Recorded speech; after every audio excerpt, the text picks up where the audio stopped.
அஸ்ட்ரோசைன் channel வாயிலாக உலகெங்கும் வாழ்ந்து கொண்டிருக்கும் சகோதர சகோதரிகளுக்கு அன்பார்ந்த வணக்கங்கள் மற்றும் வாழ்த்துக்கள். இன்றைய பதிவானது சுக்கிர பெயர்ச்சி பலன்கள்.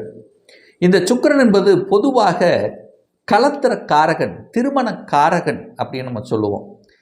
அதே சமயத்தில் அனைத்து விதமான சுக போகங்களுக்கு காரணகர்த்தாவாக விளங்கக்கூடிய அந்த சுக்கிரனுடைய பெயர்ச்சியானது இந்த மே மாதம் 30ஆம் தேதி நடக்க இருக்கிறது. வண்டி வாகனத்துக்கு காரக கர்த்தாவாக இருப்பது அந்த சுக்கிரன்.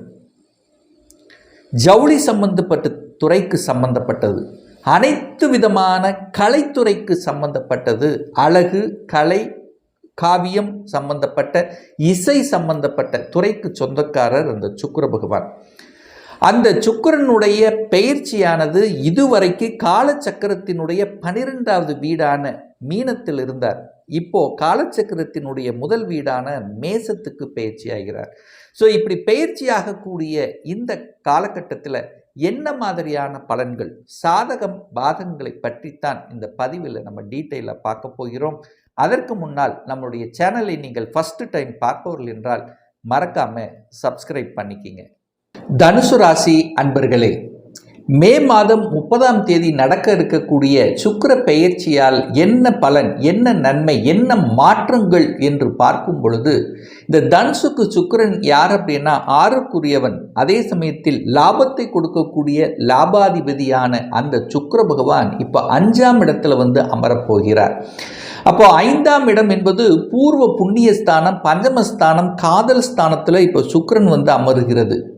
அப்போது பொதுவாக சுப கிரகங்கள் கோணத்தில், அதாவது 5ஆம் இடத்துலையும், அதாவது கோணத்தில் இருக்கும்போது அதீத நன்மைகளை செய்யும். ஸோ அந்த வகையில் 5ஆம் இடத்தில் அமர்ந்து கொண்டு 11ஆம் இடத்தை பார்க்குறாரு பாருங்க. தன்னுடைய ஆசைகள் அத்தனையும் நிறைவேற்றி கொள்ளக்கூடிய ஒரு பயிற்சியாக தனுசுக்கு நிச்சயமாக அமையும். குழந்தைகள் மூலமாக அனுகூலம், ஆதாயம் அடையக்கூடிய ஒரு சுக்கிர பயிற்சியாக அமையும். குழந்தைகளுக்கு தேவையான அத்தனை விதமான நினைக்கக்கூடிய செயல்கள் இந்த காலகட்டம் நிறைவேறும். குழந்தையினுடைய படிப்பு நிறைவேறப் போகிறது. குழந்தைகள் என்ன படிக்கணும் என்று ஆசைப்பட்டு கொண்டு அவங்க மனதிலேயே இருந்து கொண்டிருந்ததோ அந்த நெடு நாட்களாக இருந்து கொண்ட ஆசைகள் பூர்த்தியாகக்கூடிய ஒரு காலகட்டமாக அமையும். அப்போ என்ன, குழந்தைகள் படிப்பு நன்றாக இருக்க போகிறது. குழந்தைகளினுடைய ஆசைகள் நிறைவேறப் போகிறது இந்த சுக்கிர பெயர்ச்சியால. 5ஆம் இடத்தில் இருக்கக்கூடிய சுக்கிரன், பொதுவாக சுக்கிரனுங்கிறது கலத்திர காரகன், திருமண காரகன். அந்த திருமண காரக கிரகமான சுக்கிரன் லாபஸ்தானத்தை பார்க்கிறார் பாருங்க. ஒரு அற்புதமான ஒரு நிகழ்வு. அதே சமயத்தில் உங்கள் ராசிநாதனான குரு பகவான் உங்கள் ராசியை பார்ப்பதும் லாபஸ்தானத்தை பார்க்கறதும் கூடுதல் நன்மையை விளைவிக்கக்கூடிய தன்மை. 2 சுப கிரகங்கள் லாபஸ்தானத்தை பார்க்கக்கூடிய ஒரு அமைப்பு இருக்கிறதுனால திருமணம் சம்பந்தப்பட்ட அத்தனை விஷயங்கள் உங்களுக்கு சிறப்பு பெறும். புதிய உறவு உங்களுக்கு கிடைக்கப் போகிறது. உங்களுடைய வரன் அமையப் போகிறது. உங்கள் பார்ட்னர் யார் என்று அறிமுகப்படுத்தக்கூடிய நிகழ்வு இந்த காலகட்டம் உங்களுக்கு சிறப்பு பெறும். அப்போ புதிய உறவு உங்கள் குடும்பத்துக்குள்ளே வரப்போகுது. ஒரு சந்தோஷமான செய்திகள் உங்களுக்கு கிடைக்கக்கூடிய ஒரு காலகட்டமாக நிச்சயமாக அமையும். அப்போ சுப காரியங்களை செய்யக்கூடிய அமைப்புகள் சிறப்பு பெறுகிறது. உங்களுக்கு இருக்கலாம் அல்லது உங்கள் சகோதர சகோதரிகளுக்கு இருக்கலாம். ஸோ இது சுப விஷயங்கள் செய்வதற்கு உகந்த காலகட்டம் இந்த தனுசுக்கு. அதே சமயம் 5ஆம் இடம் என்பது காதல் ஸ்தானம் தான். அந்த இடத்தில் காதல் காரகன் என்று சொல்லக்கூடிய அந்த சுக்கிரன் காதல் ஸ்தானத்தில் அமரும் போது நிச்சயமாக காதல் உணர்வு வயப்படும். நிறைய தனுசுக்கு பார்த்தீங்கன்னா இந்த சுக்கிர பயிற்சிக்கு அப்புறம் காதலுக்குள்ள ஈடுபடக்கூடிய எண்ண ஓட்டங்களை தரும். ஒரு பார்ட்னர் இவர் வந்தால் நமக்கு நல்லா இருக்கும் அப்படிங்கிற எண்ண உணர்வுகளை கொடுக்கக்கூடிய ஒரு காலகட்டமாக அமையும். அதே சமயத்தில் பார்த்தீங்கன்னா 5ஆம் இடம் என்பது பூர்வ புண்ணியம். அதாவது பூர்வீகத்தில் இருந்து வந்த பிரச்சனைகளை களைவதற்கு உண்டான சில சாத்தியக்கூறுகளை உருவாக்கும். அப்போ பூர்வீகத்துக்கு போயிட்டு வருவீங்க. குலதெய்வம் 5ஆம் இடம் என்பது குலதெய்வம், குலதெய்வத்தினுடைய ஆசைகள், அதாவது குலதெய்வத்தை சென்று வழிபட்டு உங்களுடைய ஆசைகளை நிறைவேற்றிக் கொள்ளக்கூடிய தன்மை. அப்போ குலதெய்வத்தினுடைய அனுகிரகம் பரிபூர்ணமாக இந்த சுக்கிர பயிற்சிக்கு அப்புறம் இருக்க போகுதுன்னு சொல்லலாம். அதுவும் பெண் தெய்வங்கள் வழிபாடு சிறப்பு பெறும் இந்த தனுசுக்கு. இந்த சுக்கிரனுங்கிறது 6க்குரியவன், கடன் நோய் எதிர்ப்பு பகையை தரக்கூடியவன் தான் இந்த சுக்கிரன். அந்த சுக்கிரன் 6க்கு தனக்கு 12ஆம் இடமான 5ஆம் இடத்தில் இருக்கிறதுனால கடன் தொல்லைகளை குறைக்கும், கடனை அடைத்து விடலாம் என்கின்ற நம்பிக்கை உணர்வை கொடுக்கக்கூடிய பயிற்சியாக அமையும். கடன் இருக்கிறவங்கெல்லாம் பார்த்துக்கலாம், கடன் கட்டிடலாம் அப்படிங்கிற தன்னம்பிக்கை கிடைக்கும். கடனால் பெரிய பாதிப்பு ஏற்படுத்துமான்னா நிச்சயமாக இல்லை. உடல்நலத்தில் தொந்தரவு கொடுத்து கொண்டிருக்கக்கூடிய தனுசுக்கு இந்த சுக்கிர பயிற்சிக்கு அப்புறம் அது சரியாகும். ஹெல்த் விஷயத்தில் குறைபாடு இருக்கக்கூடியவர்களுக்கு எவ்வளவு பெரிய ஒரு தொந்தரவாக இருந்தாலும் சரியான டாக்டர், சரியான ஆஸ்பத்திரி உங்களுக்கு அறிமுகப்படுத்தப்பட்டு அங்கே போய் ட்ரீட்மெண்ட் எடுத்து சரியாகக்கூடிய சந்தர்ப்ப சூழ்நிலைகளை உருவாக்கும். ஏன்னா 6க்குரியவன் தனக்கு 12இல் மறையும் போது எப்படி உங்களுக்கு கடன் கொடுக்கும்? கடலிலிருந்து விடுதலை, நோயிலிருந்து விடுதலை, வம்பு வழக்கு சம்பந்தப்பட்ட விஷயத்திலிருந்து விடுதலை செய்யக்கூடிய தன்மைகள் இந்த சுக்கிர பயிற்சிக்கு அப்புறம் சிறப்பு பெறும். வழக்குல இருந்து கொண்டிருக்கின்றவர்கள் வழக்கிலிருந்து வாபஸ் வாங்கக்கூடிய தன்மை, அல்லது இது வழக்கே வேண்டாம் அப்படிங்கிற ஒரு முடிவு கட்டக்கூடிய ஒரு சொல்யூஷன் அரைவு பண்ணக்கூடிய அந்த தன்மை இந்த காலகட்டம் சிறப்பு பெறும். வேலையில் இருக்கிறவங்களுக்கு மட்டும் கொஞ்சம் கவனம். ஏன்னா 6க்குரியவன் தனக்கு 12இல் மறைஞ்சிருக்கிறதுனால வேலையை விட்டு விடலாமா, ஜாலியாக இருக்கக்கூடிய எண்ண ஓட்டங்களை கொடுக்கும். ஜாலியாக வேலையில் அழுத்தம், ப்ரெஷர் இருக்கு, எங்க எனக்கு பிடிக்கல, எனக்கு அங்கே தொந்தரவு கொடுக்குறாங்க அப்படிங்கிற எண்ண ஓட்டங்களை கொடுத்து அப்படியே வெளியில் வரக்கூடிய சந்தர்ப்பங்களை உருவாக்கும். அதில் மட்டும் கவனமாக இருங்க. வேலையை மட்டும் அவசரப்பட்டு ஆக்ரோஷப்பட்டு விட்டுவிடக்கூடாது இந்த சுக்கிர பயிற்சிக்கு அப்புறம். ஏன்னா நீங்கள் ஜாலியாக இருக்கணும் அப்படிங்கிற தன்மையை கொடுத்து விடும். ஸோ இதில் கொஞ்சம் கவனமாக இருக்க வேண்டும்.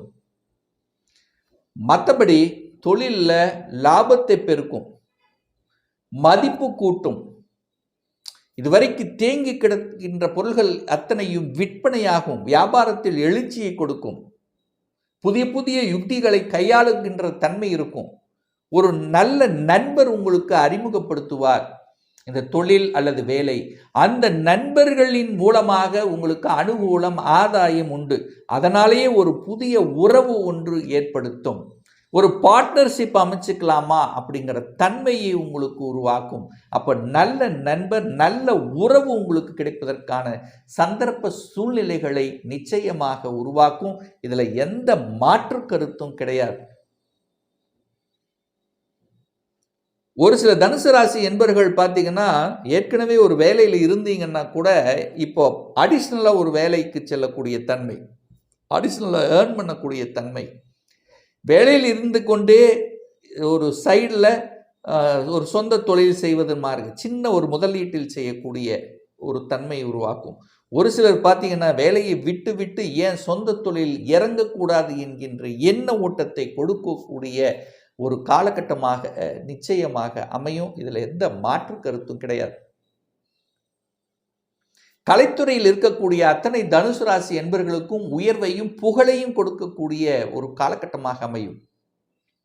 கலைத்துறையில் புதிய ஒப்பந்தங்களை எதிர்பார்க்கலாம். ஒரு சில தனுசுக்கு கலைத்துறையில் என்ட்ரி ஆவதற்கான வாய்ப்புகள், கலைத்துறை சார்ந்த எத்தனை கலைத்துறை இருந்தால் அந்த கலைத்துறை சம்பந்தப்பட்ட ஊடகவியல் சம்பந்தப்பட்ட தன்மை, அழகு சார்ந்த பியூட்டிஷியன் சம்பந்தப்பட்ட துறையில் இருக்கின்றவர்களுக்கும் அனுகூலத்தை கொடுக்கக்கூடிய தன்மை. டெக்ஸ்டைல் துறையில் இருக்கக்கூடிய ஜவுளி சம்பந்தப்பட்ட துறையில் இருப்பவர்களுக்கு இந்த மாதம் கணிசமான லாபத்தை கொடுக்கும், புதிய ஒப்பந்தங்கள் கிடைக்கும், வெளிநாட்டின் மூலமாக தொடர்புகளை கொடுக்கும், வெளிநாட்டில் ஏற்றுமதி இறக்குமதி சம்பந்தப்பட்ட விஷயத்தில் இருக்கக்கூடிய அத்துணை தனுசுக்கும் உயர்வை தரக்கூடிய ஒரு காலகட்டமாக நிச்சயமாக அமையும். பெரிய மனிதர்களின் உடைய தொடர்புகள் கிடைக்கும். நிச்சயமாக உங்களை விட பெரியவர்கள், அந்தஸ்தில் இருப்பவர்கள், குருமார்கள், இவர்களுடைய அனுகிரகம், ஆசீர்வாதம் நிச்சயமாக இந்த தனுசுக்கு உண்டு. இயற்கையாகவே தனுசு பார்த்தீங்கன்னா பொதுநல சேவைகள் தொண்டுகளை செய்யக்கூடிய ஒரு எண்ணத்தில், ஆன்மீகம் சம்பந்தப்பட்ட எண்ணத்தில் இருக்கும். ஆனால் இப்போ கொஞ்சம் அதிகமாக இருக்கும். தான் சேமித்த அல்லது தன்னுடைய தொழிலில் மூலமாக கிடைக்கக்கூடிய சில கொஞ்சம் ஒரு ஒரு ஒரு ஒரு ஒரு பர்சன்ட், ஒரு 2% அமௌண்ட்டை எடுத்துக்கொண்டு பொதுநல சேவையில் செய்யக்கூடிய அமைப்புகளும் சந்தர்ப்பங்களும் இந்த காலகட்டம் சிறப்பு பெறும். இந்த தனுசுக்கு நிறைய தனுசுக்கு பார்த்தீங்கன்னா வெளிநாட்டு யோகம், அந்நிய முதலீடுகள், வெளிநாட்டு தொடர்புகளை கொடுக்கக்கூடிய அமைப்பு, சாஃப்ட்வேர் சம்பந்தப்பட்ட துறையில் நல்ல வளர்ச்சி காமிக்கும். சாஃப்ட்வேரில் இருக்கிறவங்க வெளிநாடு, வெளி மாநிலத்துக்கு ஏதாவது ஒன்று வெளிநாட்டு தொடர்புகளை கொடுக்கக்கூடிய அமைப்புகள் சிறப்பு பெறும். சுக்கிரனுங்கிறது வீடு, வண்டி, வாகனத்துக்கு அதிக அதாவது காரக கருத்தமாக இருக்கக்கூடியவர் அல்லவா. அப்போ 4ஆம் இடத்துக்கு 2ஆம் இடத்துல இருக்கிறதுனால ஒரு வீடு வாங்குறது, புதிய வீடு வாங்குறது, புதிய வாகனங்கள் வாங்குவது, இந்த மாதிரி புதுசாக எதையாவது ஒன்று செய்யணும் அப்படிங்கிற எண்ண ஓட்டங்களை கொடுக்கும். நிச்சயமாக வீடு, வண்டி, வாகனங்கள் வாங்குவதற்கு அனுகூலத்தை கொடுக்கக்கூடிய ஒரு சுக்கிர பயிற்சியாக நிச்சயமாக இந்த தனுசுக்கு அமையுங்கிறதுல எந்தவித மாற்று கருத்தும் கிடையாது. இப்போ நான் சொன்னது கோச்சார ரீதியான ஒரு பொதுவான பலன்கள்.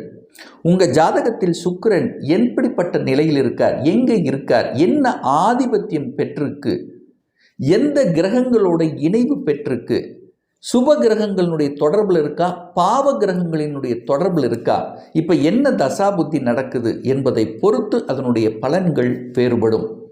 ஒரு துல்லிய பலன் வேணும். அதாவது இந்த 2025 சொந்த தொழில் செய்வதற்கான விதி கொடுப்பினை நம்முடைய ஜாதகத்தில் இருக்கிறதா, அப்படி இருக்கக்கூடிய பட்சத்தில் எப்போ நம்ம சொந்த தொழிலை செய்யலாம், எந்த கோர்ஸ் படிப்பதற்கான கொடுப்பினை நம்முடைய ஜாதகத்தில் இருக்குது, அப்போ எந்த கோர்ஸ் எடுத்து படித்தா நம்முடைய ஃப்யூச்சர் நன்றாக இருக்கும், திருமண தடை நடந்து கொண்டே இருக்கு, எப்போ தான் நமக்கு திருமணம் ஆகும், எப்போ நமக்கு குழந்தை பாக்கியம் கிடைக்கும், எப்போ நமக்கு ப்ரமோஷன் கிடைக்கும், இது போன்ற கேள்விகளுக்கு துல்லியமான பதிலை நம்மால் கூற முடியும். ஒரு பர்சனல் கன்சல்டேஷன் எடுத்துக்கணும், ஒரு சுய ஜாதகம் பார்க்கணும் என்று விருப்பமுடைய அன்பர்கள் டிஸ்பிளே தெரியக்கூடிய நம்பருக்கு வாட்ஸ்அப் மூலியமாகவோ ஃபோன் கால் மூலியமாகவோ தொடர்பு கொண்டு அப்பாயின்மெண்ட் பெற்றுக்கொண்டு கன்சல்டேஷன் எடுத்துக்கலாம். நம்முடைய அலுவலகம் கோயம்புத்தூரில் அமைந்துள்ளது. அதாவது கோயம்புத்தூரிலிருந்து மேட்டுப்பாளையம் செல்லும் வழியில் வெள்ளக்கிணறு பிரிவு பக்கத்தில், அதாவது அன்னபூர்ணா ஹோட்டலுக்கு அருகில் அமைந்துள்ளது. பிரியர் அப்பாயின்மெண்ட் வாங்கிட்டு நேரடியாக கன்சல்டேஷன் எடுத்துக்கலாம். ஸோ ஆன்லைன் மூலமாகவும் கன்சல்டேஷன் இருக்கிறது. நிச்சயமாக இந்த பதிவு ஏதாவது ஒரு ரூபத்தில் உங்களுக்கு யூஸ்ஃபுல்லாக இருக்குங்கிறதுல எந்தவித மாற்று கருத்தும் இல்லை. மீண்டும் ஒரு நல்ல பதிவில் உங்களை சந்திக்கும் வரை உங்களிடம் இருந்து விடைபெறுவது உங்கள் அஸ்ட்ராலஜர் டாக்டர் சதீஷ்.